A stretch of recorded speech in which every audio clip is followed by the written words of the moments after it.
Apalagi kalau saya ini Oh. dinasti. Kalau dinasti saya ini dinasti dinasti semen saya itu Mbak. Desa semen maksudnya. Oh, Desa Semen. Kan itu. Selamat datang di Radar Madiun Podcast. Assalamualaikum Pak Anto. Waalaikumsalam, Mbak. Kita jumpa lagi ya Jumpa Pak lagi. ya. Setelah sudah beberapa bulan. Iya. Beberapa bulan lamanya kita nggak berjumpa. Dan dalam keadaan sehat. Nah, itu yang Alhamdulillah. harus kita syukuri. Betul sekali. Pak Anto sehat, Je? Alhamdulillah sehat. Alhamdulillah. Sehat, Aktivitasnya bagaimana Pak? aktivitas untuk saat ini ya masih kita mempersiapkan untuk pilkada.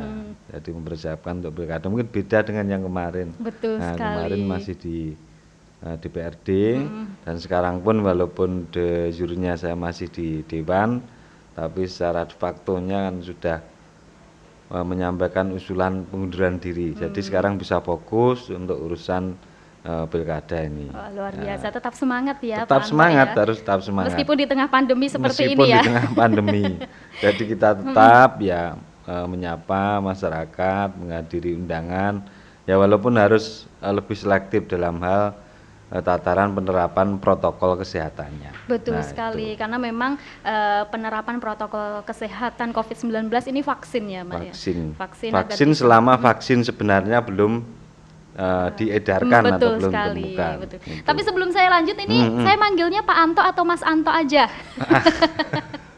Monggo lah Mas Anto juga boleh. Ya. biar lebih akrab ya. Lebih akrab, betul. Jadi meskipun umurnya sudah lebih tua dari saya, tapi harus berjiwa muda ya, Berjiwa Mas muda, Anto ya. Memang semangatnya kita kan harus semangat Betul. muda kan itu. Sangat memotivasi sekali. Memotivasi. Nah, Mas Anto, kira-kira kita di kesempatan kali ini mau ngobrol sedikit ini. Ini kan Oke, Mas Anto iya. sebagai calon wakil bupati Ngawi ya di Pilkada 2020 nanti Pilkada gitu. 20 Dan nanti, kabarnya ini Mas Anto di Ngawi kan calon tunggal Ya. gitu. Dan memang sebelum-sebelumnya dari tahun 2005 kan belum pernah ada calon Ya. tunggal gitu. Betul, jadi- Memang sempat ya di tahun 2015 sempat hanya ada 2 pasangan paslon saja gitu. Tapi kan itu sudah berjalan cukup lama juga Ya, gitu. Kira-kira ya. sudah belasan tahun juga gitu. Nah, ini banyak sekali yang berpikiran matinya demokrasi di Ngawi Oh, gitu gitu, hingga ya. politik dinasti gitu. Ya, ya. Nah, ini kira-kira Mas Anto sendiri menanggapi hal tersebut gimana? Jadi begini, untuk proses pilkada di Kabupaten Ngawi ini yang sekarang terjadi, ini kalau kita amati sebenarnya review ke belakang, ini tercipta bukan dengan sendirinya. Walaupun tetap secara alami bagaimana agar konteks dari pilkada ini tidak seperti yang disampaikan atau dikhawatirkan, misalkan matinya demokrasi dan lain sebagainya. Kita tahu semua bahwa tataran pilkada di Kabupaten Ngawi mulai dari yang saya ikuti 2005, lalu 2010 itu sempat ada 4 calon, 2005 malah banyak Pak, waktu itu ada 5 calon. Lalu 2015 itu ada 2 calon dan sekarang ini 1 calon insya Allah. Calon, Jadi iya. ini kan belum ditetapkan. Betul. Tanggal 23 nantilah insya Allah Baru ditetapkan ditetapkan. oleh KPU. Yang ini adalah bagaimana buah komunikasi kita sebenarnya yang itu kita lakukan, kita rintis mulai jauh hari. Jadi kalau kita melihat dari sisi itu sebenarnya anggapan maupun apa yang dikhawatirkan oleh masyarakat terkait matinya demokrasi itu tidak terbukti kan itu. Fakta yang lain bahwa instrumen terhadap pencalonan kepala daerah ini sebenarnya kan tidak hanya dari partai, tapi ada jalur perseorangan. Nah ini sama ketika pada instrumen yang pencalonan yang pertama, misalkan partai politik ini merasa tidak mewakili terhadap seluruh keinginan masyarakat, ya harusnya secara fair itu melalui jalur perseorangan. Jalur independen kan itu. Jadi jangan sampai ketika parpol itu memberikan keputusan yang dalam konteks ini pasti mempertimbangkan segala aspek strategis partai politik. Nah, itu Baik. menjadi anggapan-anggapan yang demikian. Lalu yang kedua, ya saya kira pada tataran tertentu untuk calon tunggal itu tidak bisa diberikan langsung lah, atau diberikan langsung punishment terhadap matinya demokrasi juga. Saya kira enggak. Segala sesuatu yang menyangkut tentang proses itu pasti ada konsekuensinya, termasuk ketika kami bersama dengan rekan-rekan partai politik yang lain itu membulatkan tekad untuk mengusung Mas Oni dan saya di Pilkada 2020. Lalu jangan lupa ada momen bagaimana masyarakat mempunyai kedaulatan yang penuh ketika instrumen perseorangan, instrumen partai politik tadi berjalan itu pada hari H pemilihan kan itu.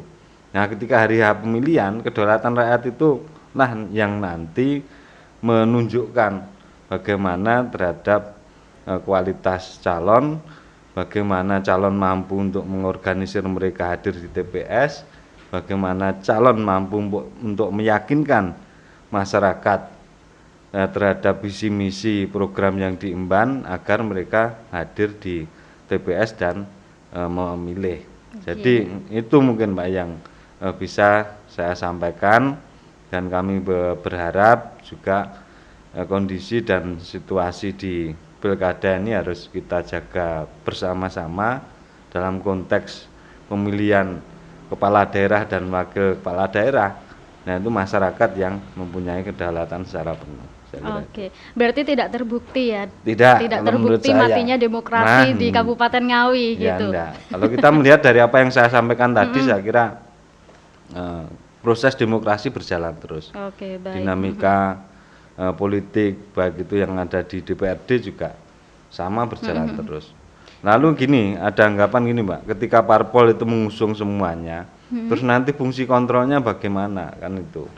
Jadi fungsi kontrol itu tidak selalu linear dengan koalisi yang mengusung terhadap di pilkada. Karena fungsi kontrol itu melekat pada fungsi DPRD secara kelembagaan. Oke, baik. Kalau kita melihat 2015 kemarin itu dari 10 partai itu 9 partai yang mengusung. Tapi fungsi kontrol di legislatif juga faktanya berjalan dengan terus, artinya sesuai dengan fungsi mereka menyampaikan baik itu fungsi anggaran, fungsi pengawasan itu juga berjalan dengan baik. Oke, baik. Itu tadi terkait stigma masyarakat adanya matinya demokrasi di Kabupaten Ngawi gitu. Tapi kalau stigma masyarakat terkait politik dinastinya gimana, Mas Santo? Politik dinasti malah saya kira jauh dari apa yang disuarakan.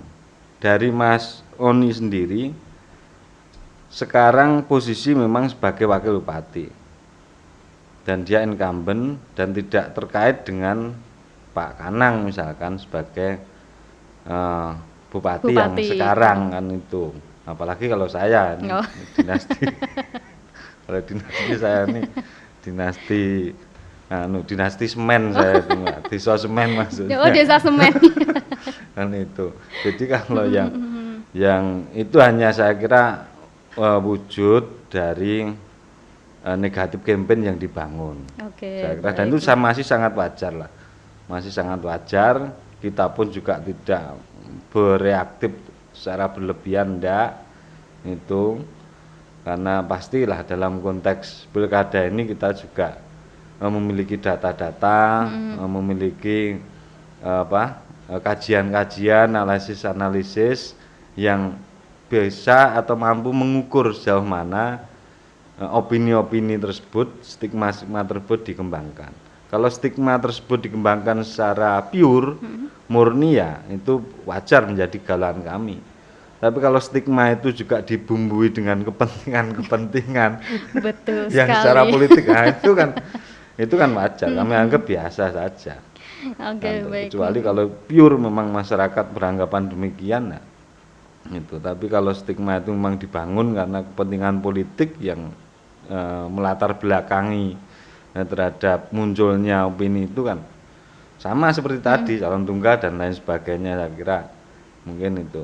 Oke, baik. Jadi kan nanti berarti di Pilkada 2020 yang digelar di Kabupaten Ngawi nantinya kan Mas Santo bersama dengan Mas Oni ya, menjadi insya Allah ini menjadi calon tunggal gitu. Ya. Itu sebenarnya menguntungkan atau merugikan, Mas Santo? Bagi kami itu sama dalam konteks pemilihan berhadapan atau kami dengan head to head dengan ada lawan dengan kotak kosong ini kok sepertinya sama. Samanya bagaimana? Karena kita juga dihadapkan dengan posisi yang harus menang terhadap kotak kosong ini kan itu. Nah, itu kan menjadi PR tersendiri. Kalau misalkan ada musuh, konteks kami kompetisi hanya satu, bagaimana agar suara kami lebih besar dari calon satu ini. Tapi konteks kotak kosong ini ada dua PR yang harus kita laksanakan. Yang pertama adalah bagaimana agar masyarakat itu mau untuk hadir di TPS. Jadi kehadiran itu menjadi PR tersendiri. Lalu yang kedua, bagaimana ketika mereka hadir itu bisa memilih kami, tidak memilih kotak kosong. Nah, ini artinya sama dalam sisi kompetisi dalam konteks pemilihan ini sama. Kotak kosong atau head to head. Jadi tetap bagaimana kita mampu meyakinkan masyarakat, mampu untuk menjadikan alasan bagi masyarakat untuk hadir memilih di TPS. Saya kira itu. Ya, tadi Mas Santo sendiri juga menyampaikan bahwa calon tunggal ini sebenarnya ada lawan ya, Mas Santo ya, ada lawan. Lawannya itu kotak kosong, gitu. Nah, ini bagaimana Mas Santo sendiri menanggapi apabila nantinya ada masyarakat yang misalnya tidak memilih Mas Santo dan juga Mas Oni, tapi lebih memilih ke kotak kosong itu? Ya, jadi dalam hal ini sekali lagi konsekuensi terhadap demokrasi berjalan itu apapun kita harus siap. Jadi yang pertama termasuk bagaimana agar kehadiran mereka hadir, lalu mereka memilih kita di TPS. Dalam sisi tertentu optimisme kami harus muncul, optimisme kami harus bangkit. Karena apa? Selama ini apa yang sudah kita lakukan, apa yang sudah kita perbuat itu yang tentu saja menjadi alasan utama yang harus kita bangun ke masyarakat. Kita edukasikan ke masyarakat, kita sampaikan ke masyarakat agar klik. Jadi bagaimana persepsi politik itu tidak hanya sebatas ketergantungan membutuhkan mereka pada saat pemilihan, tapi juga bagaimana kita selalu hadir ketika masyarakat mendapatkan permasalahan atau ada sesuatu prioritas yang dibutuhkan oleh masyarakat. Nah, itu sebenarnya yang lebih mengena, yang lebih dirasakan oleh masyarakat ketika pemilihan seperti ini. Nah, yang kita lakukan tentu saja adalah edukasi politik pada masyarakat. Jadi itu yang termasuk prioritas kami ke depan, bagaimana agar masyarakat paham, ngeh betul terhadap bagaimana politik, ngeh betul dan tidak anti untuk membicarakan, untuk diskusi terkait dengan politik. Itu akan menumbuhkan kedewasaan sehingga mereka akan paham betul ketika mereka memilih itu mendapatkan alasan yang tepat bagi masyarakat untuk memilih, bukan hanya sekedar pragmatis dan lain sebagainya. Pertama itu. Kedua, ini juga harus di prioritas kami tadi, pendidikan politik tadi juga sebagai bagian dalam mengedukasi masyarakat juga. Ketika keinginan secara politik terhadap dari masyarakat, personil, tokoh dan lain sebagainya di tengah-tengah masyarakat untuk turut serta akan berperan dalam pemerintahan, ini juga bisa melalui jalur ini. Jalur partai politik misalkan. Itu. Jadi tidak hanya semata-mata menjadi pemain di luar, tapi juga dengan pendidikan politik tadi berharap mereka juga ikut ambil bagian masuk di dalam partai politik tersebut. Kami kira itu. Oke, berarti dengan adanya pendidikan politik, masyarakat tahu ya Pak Ya, mana betul. yang harus dipilih seperti itu. Oke, Ya, baik. ya. Nah, Mas Santo, sebelum pendaftaran bakal calon pasangan bupati dan juga wakil bupati di Ngawi ini ditutup, ini kan juga kabarnya sempat ada yang ingin mendaftar, Ya, tapi ternyata tidak memenuhi syarat. Begitu. Nah, ini bagaimana nantinya kalau misalnya kandidat yang gagal itu tadi menjadi bagian dari oposisi pemerintah? Jadi kami sangat menyadari secara betul bagaimana tingkat dinamika yang muncul di masyarakat. Baik itu yang diorganisir secara penuh maupun memang secara alami terjadi. Jadi konteks dinamika itu tidak semata-mata disebabkan oleh persoalan-persoalan pada level-level kabupaten. Itu tidak selalu muncul seperti itu. Persoalan yang muncul di tingkat desa pun, misalkan ketika itu tidak sesuai imbas dari pilkades misalkan, atau imbas dari pemilihan apapun, atau imbas dari kebijakan, itu pun bisa menjadi alasan dinamika yang muncul di tingkat kabupaten. Nah, terkait dengan kemarin yang ada yang mendaftar tapi tidak jadi, sekaligus juga mungkin bagian PR kita untuk bagaimana mengedukasi tadi.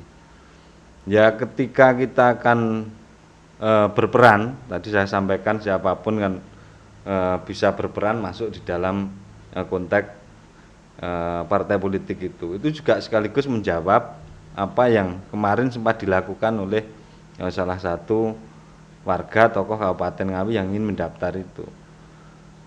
Pintu masuk dari instrumen tadi, 2 tadi, ini tidak boleh dilewati satupun ketika misalkan perseorangan terlewati ya partai yang memang kan pintu masuknya itu. Ketika tidak ingin melalui partai ya berarti perseorangan yang harus digalang. Jadi tidak bisa mencalonkan atau mendaftarkan sendiri tanpa 2 pintu masuk tadi. Jadi itu edukasi, sekali lagi edukasi Mbak, edukasi ke masyarakat. Pendidikan politik ini saya kira menjadi bagian prioritas yang juga harus kita sampaikan. Jadi yang selama ini saya kira kok agak ketersampingkan. Nah, faktanya kita lihat masih ada pemikiran-pemikiran seperti tadi. Ya. Oke, berarti untuk saat ini pendidikan politik memang berperan penting ya Pak ya pada Pilkada 2020 di Kabupaten Ngawi nanti. Tapi Mas Anto, jika nantinya memang benar muncul oposisi pemerintah seperti itu kan dimungkinkan nantinya menggerakkan bumbung kosong itu tadi, gitu, yang calon tunggal itu tadi ya Mas Anto ya. Nah, itu kan berarti perjuangan dari Mas Anto sendiri dan juga perjuangan dari Mas Oni ini selaku calon Bupati Ngawi dan juga calon Wakil Bupati Ngawi kan ada kemungkinan dipersulit gitu. Ya, jadi begini, sekali lagi bahwa dalam konteks pemilihan kedaulatan itu penuh di tangan rakyat, di tangan masyarakat. Jadi segala sesuatu yang ketika itu diputuskan oleh masyarakat, menang bumbung kosong atau menang pasangan Oni Anto, itulah hasil dari sebuah demokrasi, itulah hasil dari sebuah kedaulatan rakyat, keputusan rakyat. Tapi apapun, kami, Mas Oni dan saya, dalam konteks pilkada ini mempersiapkan pilkada ini tidak untuk kita persiapkan melawan bumbung kosong atau melawan kotak kosong. Jadi kita persiapkan memang dalam konteks kompetisi full, full body kontak lah kira-kira. Jadi kita mempersiapkan itu. Jadi instrumen kami atau sarana prasarana kami, infrastruktur kami jelas melalui teman-teman partai politik yang pertama.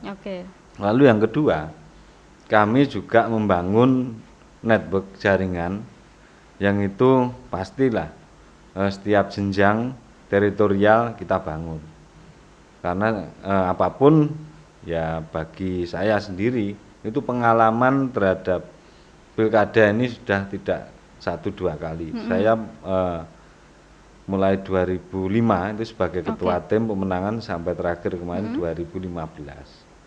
Dan tidak pernah saya mengabaikan satupun instrumen terkait dengan pemenangan ini. Apapun harus kita persiapkan dengan baik, kita rencanakan dengan baik. Lepas hasilnya seperti apa, saya kira kembali kepada bagaimana kedaulatan atau keputusan rakyat yang nanti akan disampaikan pada hari H pilkada. Tapi secara kesiapan bahwa sekali lagi konteks pilkada ini kita tidak mempersiapkan untuk melawan kotak kosong. Jadi seluruh instrumen, seluruh kekuatan kami akan kita kerahkan secara penuh untuk meyakinkan masyarakat agar masyarakat datang dan memilih kami di TPS pada saat pilkada nanti. Oke, pada pilkada akhir tahun nanti. Betul. Kalau begitu Mas Anto, sebenarnya seberapa optimis Mas Anto dan juga Mas Oni ini bisa menang dalam pilkada 2020? Sangat-sangat optimis. Kami dari awal, mulai dari bagaimana kami membangun komunikasi dengan partai politik, lalu bagaimana kami melakukan rangkaian fit proper test terhadap mekanisme partai yang harus kita lalui.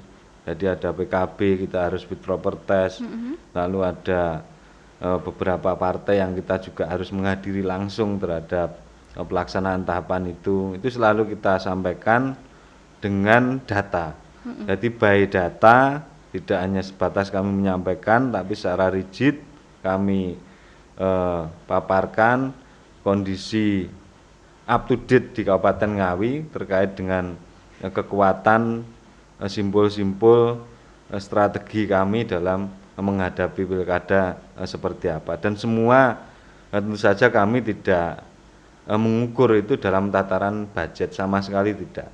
Jadi pada tataran bagaimana komunikasi yang sudah kita bangun selama ini, itu yang menjadi modal kita untuk memenangkan pilkada 2020. Kami kira itu. Oke, baik Mas Anto. Untuk pilkada di 2020 kali ini kan mungkin sedikit berbeda dengan pemilihan pada tahun-tahun sebelumnya ya, karena memang terdampak pandemi juga gitu. Mohon maaf ini saya. Monggo silahkan. Nah, kalau untuk pilkada 2020 memang terdampak pandemi, sehingga memang untuk pelaksanaannya sendiri juga sedikit berbeda gitu ya. Gitu. Betul sekali. Harus ada strategi-strategi sendiri gitu. Entah itu strategi mulai dari kampanyenya dan tentunya masih banyak lagi.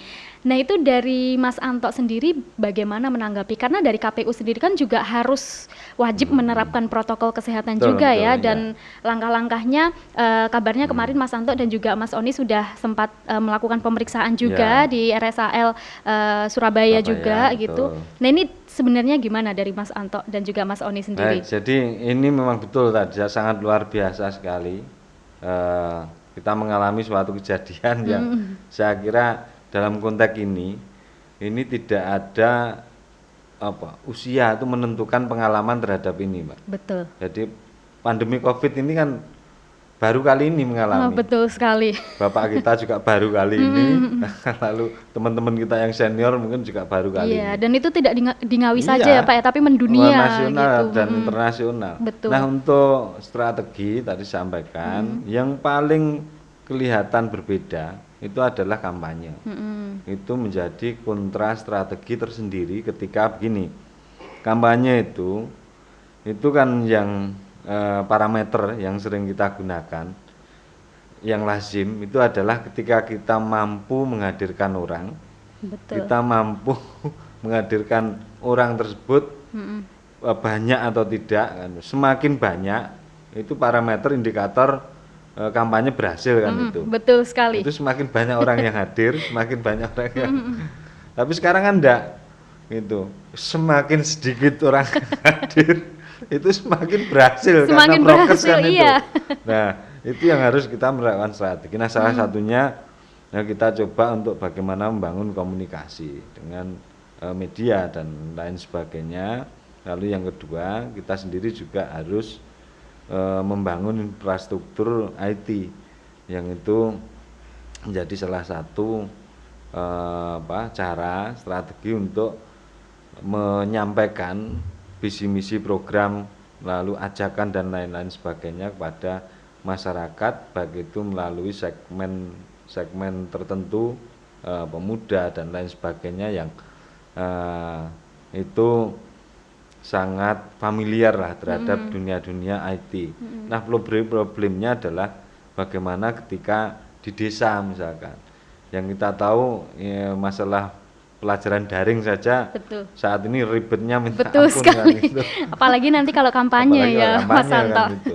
Nah, itu yang menjadi problem kita tersendiri, tapi juga kita berharap agar seketat apapun itu ada ruang bagi calon untuk bisa langsung bertatap muka dengan masyarakat.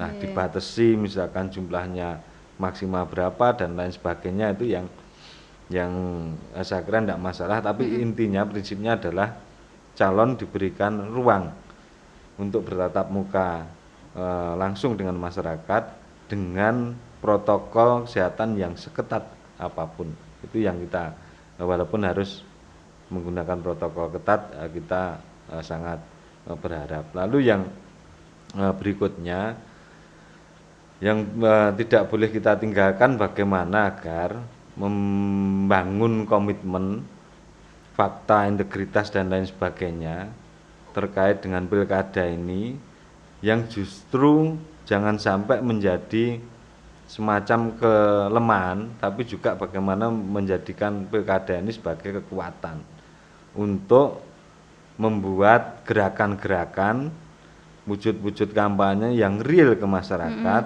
dalam rangka untuk edukasi, dalam rangka untuk memberikan pengertian, membangun kedisiplinan warga terkait dengan COVID-19 ini. Kalau kita konsisten, saya kira justru gerakan-gerakan pilkada ini akan menjadi momentum untuk membuat meminimalisir penyebaran COVID di tengah-tengah masyarakat. Saya kira malah itu. Oke, tapi Mas Santo, ini kabarnya saya sempat baca-baca sebelum ini. Itu kabarnya ada pemilu atau pilkada itu sempat akan ditunda karena memang tidak ingin ada klaster baru dalam pemilihan kepala daerah tahun 2020 kali ini. Terus Mas Santo sendiri menanggapi hal tersebut gimana? Ya, jadi yang pertama tadi, sebenarnya momentum ini harus dibalik. Ketika orang khawatir akan terjadi klaster, tapi justru momentum pilkada ini kita jadikan momentum untuk meminimalisir penyebaran COVID. Caranya ya intensitas, turun ke masyarakat dalam rangka untuk itu, bisa ke pasar, menyampaikan sosialisasi, pembagian masker dan lain sebagainya, persis yang kita lakukan di Ngawi pada saat awal-awal pandemi dulu. Itu kan sifatnya gerakan. Lalu yang kedua, kami sangat memahami lah, karena konteks pandemi ini kan tidak hanya di Ngawi, Mbak. Kalau di Ngawi oke lah, saya tahu paham betul, tapi di wilayah lain seperti apa misalkan? Di wilayah Surabaya misalkan, atau di kota-kota yang lain yang melaksanakan pilkada, tapi tingkat pandeminya sangat luar biasa. Lebih tinggi masyarakat gitu ya. Merasa tidak enjoy keluar, lalu dampaknya pada sisi ekonomi, sisi kesehatan itu sangat luar biasa. Nah, itu mungkin yang harus sisi pemakluman kami, karena pilkada ini urusannya nasional, bukan hanya urusan Kabupaten Ngawi. Kalau melihat demikian, apapun yang nanti diputuskan oleh pemerintah pusat, ya konsekuensi kita harus siap. Ketika mundur, kita juga harus siap. Ketika tepat dilaksanakan pada tanggal 9 Desember nanti, kita juga harus siap. Secara prinsip kami mau kapanpun dilaksanakan pilkada, Onianto siap. Siap ya, bagaimana nanti baiknya ya, gitu. Betul, karena agar tidak ingin gitu ada klaster penularan baru COVID-19, klaster pemilu. Sangat merasakan lah. Jadi betul memang sekali. Apapun keselamatan itu juga harus diutamakan. Kita tidak hanya melihat wilayah Ngawi ini bagian dari 270 pilkada yang sama dengan wilayah yang lain. Wilayah yang lain, mungkin betul Ngawi sekali. clear aman, tapi wilayah yang Belum lain tentu. seperti apa juga kita tidak tahu. Oke. Jadi monggolah ini pemerintah pusat, karena konteks pilkada ini kewenangannya berada di sana. Oke, baik, bagaimana nanti hasilnya Oni Anto siap siap gitu ya. Gitu Oke, aja. Mas Anto, ini yang terakhir ini. Sebenarnya seberapa penting peran media dalam menjembatani kampanye pasangan calon bupati dan juga wakil bupati di tengah pandemi seperti ini? Betul.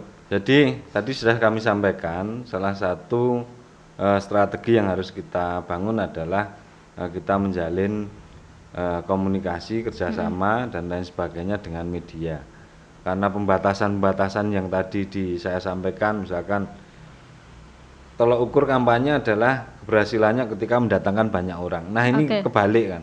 Nah salah satu cara untuk menyampaikan visi ini agar sampai, ini ya lewat media. Lewat media. Bisa media elektronik, bisa media cetak, yang itu yang bisa menjembatani. Artinya memang sangat penting peran dari media itu. Pertama itu, kedua, sekarang tidak bisa dipungkiri bahwa sisi IT ini menjadi bagian sendi yang sangat penting. Itu kadang kita melihat sampai di desa misalkan, orang itu lebih bingung ketika paketnya habis daripada gulone entek. Kan? Saya merasa itu Mas Anto ya. Arep gawe wedang misalkan, itu gulone entek atau kopi entek kuwi gak begitu bingung, tapi nek paket data habis. Waduh wis kabeh, Pak. Oke. Wong lanang turu digugai lah kira-kira. Gulanya habis, update status ya Mas Anto. Saya kira itu. Oke, jadi peran media sangat penting sekali ya di tengah Pilkada 2020 kali ini, apalagi di tengah situasi pandemi COVID-19 gitu. Jadi bisa menjembatani antara paslon dan juga dengan masyarakat gitu. Pertemuan jaga jarak dan lain sebagainya, pembatasan pertemuan tatap muka dan lain sebagainya itu bisa disiasati melalui media ini. Oke, luar biasa sekali dan terima kasih banyak Mas Dwi Rianto Jatmiko. Saya terima kasih sekali. Mudah-mudahan kita bisa berjumpa lagi, bisa ngobrol lagi dengan tema-tema yang lainnya. Iya. Lain kali saya yang berkunjung ke Ngawi lagi ya Mas Anto ya. Berkunjung ke pendoponya yang luar biasa, sejuk juga di sana. Salam saya untuk Mas Oni dan juga rekan-rekan lainnya. Mungkin Terima kasih banyak. Lain waktu lah nanti Mas Oni berkunjung ke sini. Nah, wah, gitu. Siap nanti sama Mas Anto juga. Terima kasih banyak sekali lagi. Sehat dan juga sukses selalu. Mudah-mudahan segala urusannya lancar. Amin. Baik, terima kasih banyak teman-teman Jawa Pos Radar Madiun. Saya Mas Devi. Sampai jumpa.